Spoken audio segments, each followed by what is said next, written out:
Hey fam, so yesterday we started talking about anxiety and how prayer is the first place to run to when finding freedom with anxiety.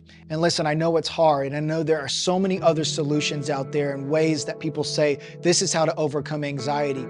And there are important steps that we need to take when dealing with something of this magnitude, because our mental health is so important and God cares about our mind, and we can have freedom today.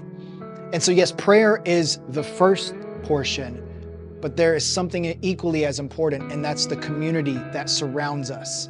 God did not intend on anyone to go through life alone. We need a support team. We need people around us that can help us, that can pull us, that can strengthen us, that can pray for us. And when dealing with anxiety, especially reoccurring, crippling anxiety, it's important to have people we trust to be able to talk to and be vulnerable with and share our feelings with them. It's important to have people around us that can encourage us in seasons and in moments when we are incredibly weak.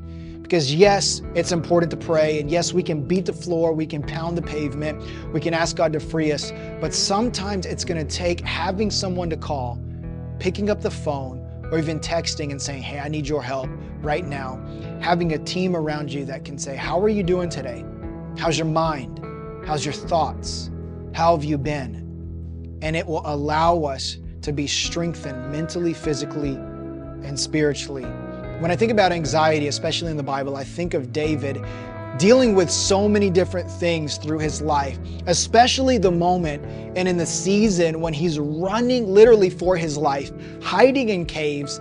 He's journaling all about this in the book of Psalms. And there's a great verse he wrote. It's actually Psalm 94:19.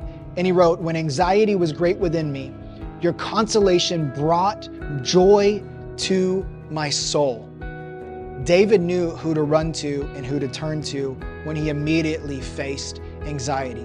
And in fact, he wrote that because he was able to connect with God, because he was able to talk to God, in that moment, he was overcome by joy. See, I want you to gain peace today. I want you to get your joy back today. I want you to stop allowing anxiety to plague you and to stop you from growing and achieving all that God has called you to achieve and to do.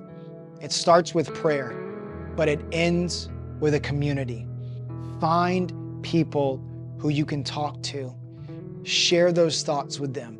Share what's going on in your life and your mind, and know that God is working behind the scenes to touch you and to heal you in every single way.